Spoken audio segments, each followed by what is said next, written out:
So when my friends and brothers call me and ask me why I'm not so enthusiastic about the whole us leaving Nigeria and being on our own, I often tell them about this analogy where most African nations are products of these type of engagements, secessions and the rest of them. Well, if you go to Europe, most of the nations there, they have very big economies. They know how to make use of their population. We're even talking about Europe. Let's talk about China. So when you look at China, look at the population of China, look at the land mass, and look at the resources they have in China, you understand the place of being together. Africa is made up of mushroom nations. That's what I call them. Mushroom nations that cannot even engage in intangible bilateral relationships with most of these conceptual Western countries. Yet most of us don't seem to understand it. You are all having conversations around why the woman has not been made a president. It's all about politics. It's all about interest. It's all about power. We understand these things, but then we must also know.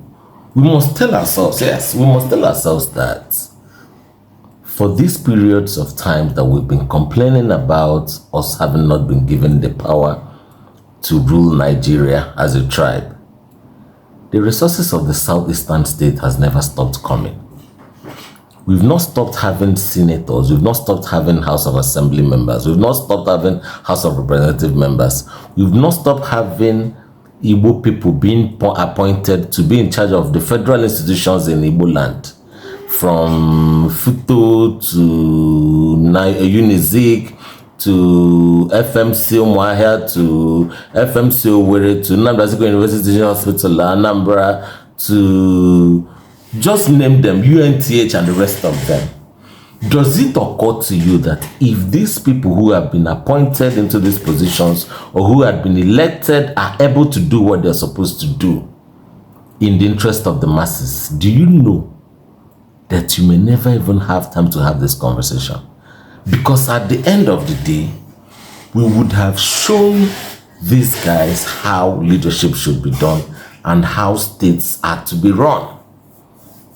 The other day, former Governor Dave Umahi was abusing a contractor whom in my own thought I feel should have even been taken to jail.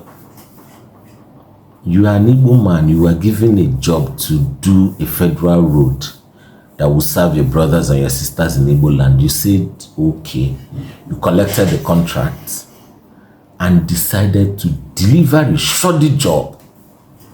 Yet you use the money you make from there to go and hire security men, buy the latest SUVs, then come around once in a while, throw money around and people will hail you.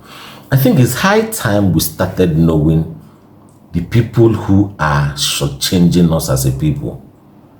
It's high time we started asking questions about who are the people doing these contracts?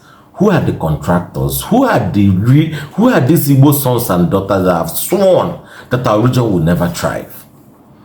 Personally, I feel that we have everything we need as a region to thrive and to show the world how leadership is done. I personally believe in that. And then one other thing people don't understand is this. If as a political office holder you are disposed to working for the people, you are going to make so much money. It's greed that makes most of you get into primitive accumulation of wealth, where you collect harsh funds and not do anything with it. Unfortunately, the Southeast is still below par when you compare to where it's supposed to be. That's the fact. We are not even going to argue about this. And I keep asking myself, for how long are we going to make excuses for why we have not developed we've not become a region to be looked out for?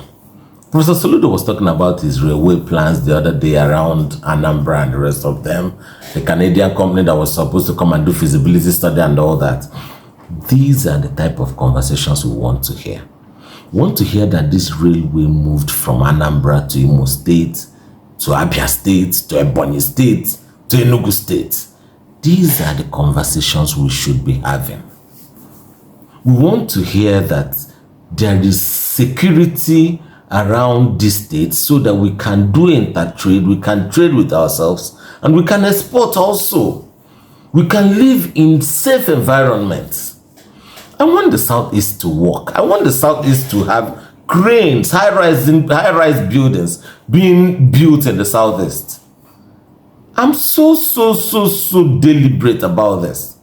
If our brothers from the West will also pay this attention to their region, our brothers from the North will pay their attention to their region, then we'll come together at the end of the day at the center to say what we've been able to do with our various regions.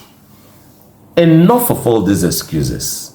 Enough of why we are not where we're supposed to be.